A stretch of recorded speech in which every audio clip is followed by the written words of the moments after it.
Hey guys, what's going on? Archie B here, back with another video. So today I'm going to bring you 10 things I hate about my Mercedes A-Class.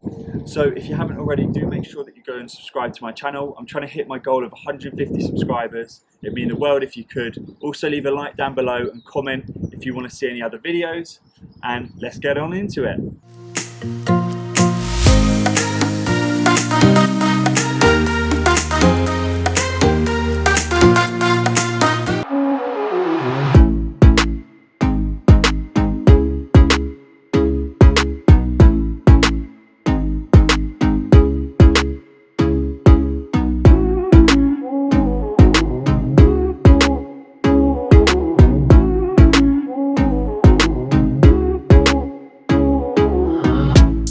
First thing I'm going to talk about is actually how easy it is to curb these alloys. They look gorgeous and they are so amazing, but I actually bought this car and the first day I owned it I ended up curbing the alloys because they don't actually have any sort of sidewall to protect them.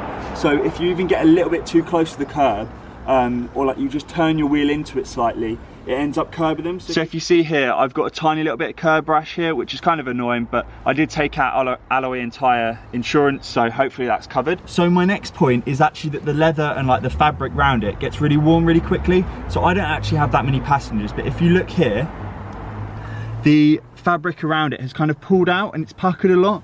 And obviously the car is only 2 years old, so it's not something that you expect of such a high-end car, or not a high-end car, but something where you're paying quite a fair bit of money opposed to other competitors, and this is sort of happening, so it's not the most ideal thing. So my next point is that the plastics inside, although they are not the cheapest, they do still feel really cheap. The build quality, I don't know why it's quite low. I guess they're trying to keep the cost down with all the tech that's involved, but if you hear this,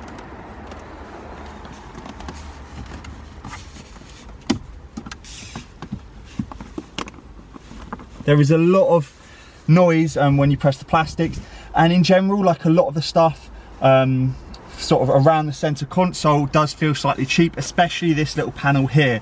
It literally, I can move it with a finger up and down, and obviously when you're paying this sort of money for a car, not the most ideal thing. However, it's not a deal breaker. So my next thing is that the MBC system, although it is great, Mercedes always butts in. I don't know if she'll do it now. Whenever I say the word Mercedes, or even sometimes random words that don't actually sound anything like Mercedes, the MBC system will intervene.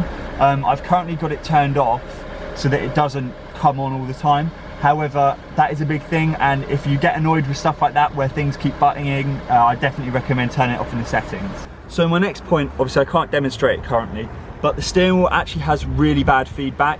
When you're driving along, obviously it is a hatchback, so you do want a little bit of feel like, but because of the electronic steering, it doesn't actually give that much feedback compared to other cars in the market.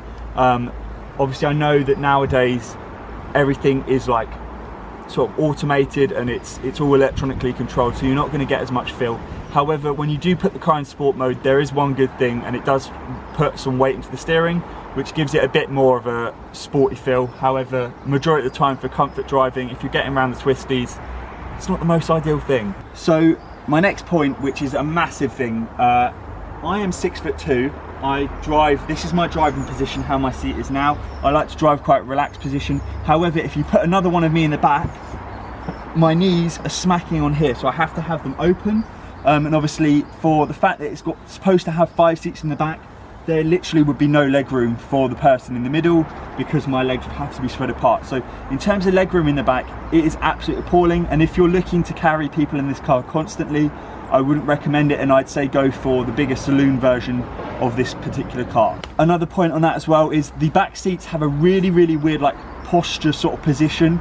I don't know whether it's the headroom and like you having to lean your neck forward, or if it's just the positioning of the seats, but it really feels like you are getting pushed forward and like you are in a forward seating position rather than being able to sit back and relax.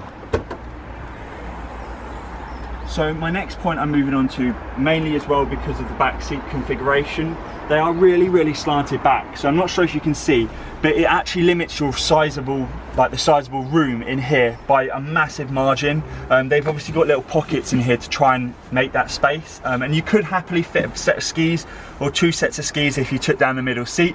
However, given the boot size, and if you had a fully loaded car, I would say that you could fit no more than 1 large suitcase and 2 small carry-ons, or you could fit 3 to 4 carry-ons, which in my opinion isn't the greatest, especially for a car that is supposed to sit 5. I know it's a hatchback, but it's got tiny boot space. It's also really slanted, so you can't actually stack anything up, and obviously you don't want to smash the windscreen, and you don't want to damage these plastics either. So it's not like a car that you're willing to like damage.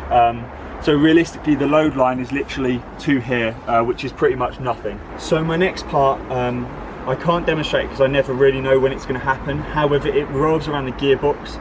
So when you're driving along with this car, I don't know if it's a gearbox fault, whether it's a problem with the engine and like the coupling between them and the torque converter.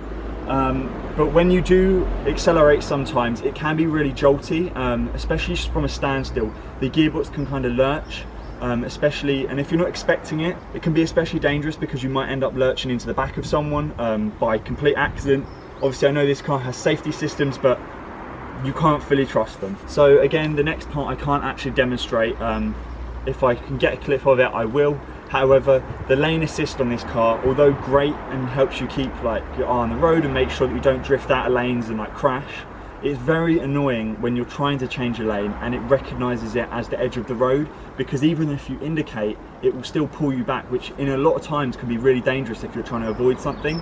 So I've had it many a times now where I've been trying to change a lane and there's been a car like that I'm trying to avoid or something, and it's just dragged me back. Like it uses the brakes, it brakes on one side of the car to pull you back into the lane, and for me that is really dangerous, and it's really hard to actually override it, especially if it was your first time happening to you. You wouldn't know what to do with it. And finally, again, this goes back to the gearbox. I don't know if it's just a problem with the Mercedes gearboxes, but you could literally be driving at 10 miles an hour and gently pull away, like really feathering the throttle like gently, and it will just randomly kick down. I don't know why this is. I don't know if it's the previous person's driving style. I don't know if it's something the gearbox has just learned over time, or if it's been adapted like that to give better power delivery. But for me, it's really frustrating, especially when you're trying to drive around areas. So I live in London and my university is in an area that has like a lot of 20 speed limits. So when you're trying to drive at really low speed and it just keeps randomly kicking down, it's really hard to control, and it can be quite dangerous at times.